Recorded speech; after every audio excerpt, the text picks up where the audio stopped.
So Pete Hegseth has become the little nominee that could, as he keeps chugging along in his quest to remain Donald Trump's pick for defense secretary. This week, Hegseth spent several days on Capitol Hill meeting with senators to try to secure their support amid the myriad allegations of drinking problems, sexual assault, and financial malfeasance, all of which he denies. But it's an uphill battle, with NBC News reporting as many as 6 Senate Republicans are not comfortable supporting Hegseth. Though President-elect Donald Trump, publicly at least, says he's still standing by his man. In an exclusive interview with Meet the Press's Kristen Welker, Donald Trump says that he maintains his support for Hegseth. And through it all, Hegseth remains defiant. I will answer all of these senators' questions, but this will not be a process tried in the media. I don't answer to anyone in this group, none of you, not to that camera at all. I answer to President Trump. Joining me now, Democratic Congresswoman Jennifer McClellan, a member of the House Armed Services Committee. Congresswoman, it's always an honor to have you join our show. Let's take a quick listen right now to more of what Donald Trump told my colleague, Kristen Welker, about Pete Hegseth's nomination. Take a quick listen. It looks like Pete is doing well now. I mean, people were a little bit concerned. He's a young guy with a tremendous track record, actually. He went to Princeton and went to Harvard. He was a good student at both, but he loves the military, and I think people are starting to see it. So we'll be working on his nomination along with a lot of others. Since you bring him up, do you still have confidence in Pete Hegseth? Yes, I do. I really do. He's a very smart guy. I've known him through Fox, but I've known him for a long time.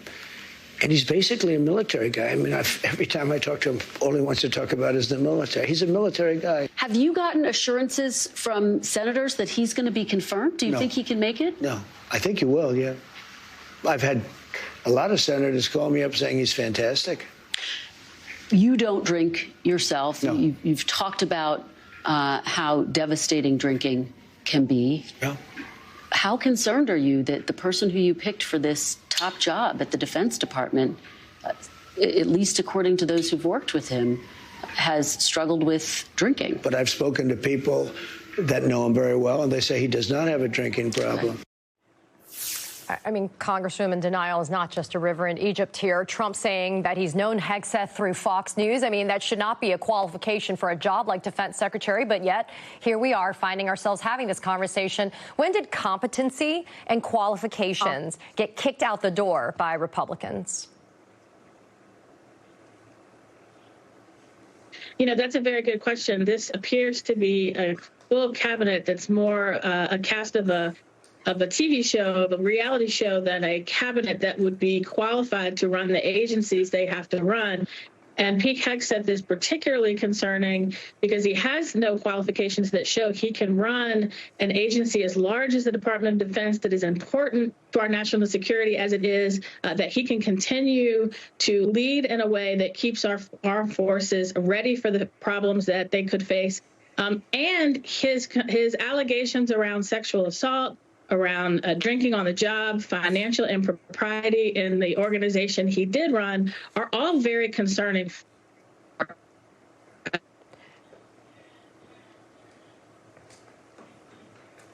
I'm not sure if we still have the Congresswoman. We're having some... Oh, I think we have her back. We were having some technical difficulties with the Congresswoman's connection, and I'm not sure if we actually have her back yet. Sorry about that. Okay, great. We do. Sorry about that. So, Congresswoman, my apologies. We did have a little bit of a technical gremlin moment there. I wanted to ask you about Trump's pick for the Director of National Intelligence. So it's not just Pete Hegseth that is plagued with problems. You got Tulsi Gabbard.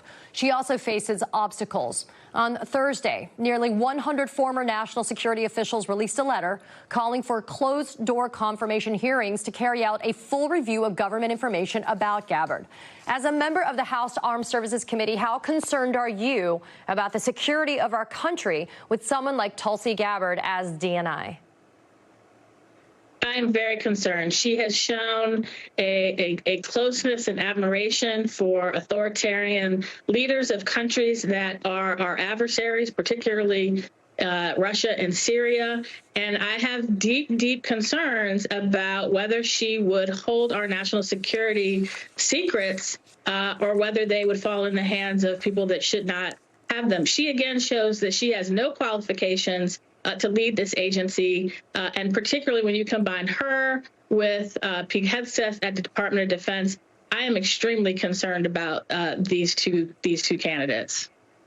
You know, Congresswoman, we're less than 2 weeks away from yet another partial government shutdown. The deadline coming up December 20th, a very bah humbug moment, possibly for Americans. How do you see this playing out? Because for government funding, you need 60 votes in the U.S. Senate, and the GOP is only going to have about 53 senators if we roll this into the beginning of 2025. I am hopeful that we will avoid a government shutdown on the 20th and that we will kick the can down the road yet again on funding into at least March. But what we really need to do is get our act together as Congress to pass appropriation bills and not these stopgap measures time and time again. Going back to our national security interests, it is very difficult for the Department of Defense to plan to make its procurement decisions when we keep kicking the can down the road like this. And state and local governments depend on stability. Businesses depend on stability. The American people depend on stability. We need to pass a stopgap measure on the 20th and then get down to business, passing a budget well before the deadline. I'm going to tell you this, Congresswoman. I'm going to exclude the Democrats, obviously. The 118th Congress was the kick the can Congress. When it came to these stopgap measures, I'm praying that the 119th definitely does not do that for Americans. Congresswoman Jennifer McClellan, thank you for being here. I always appreciate it.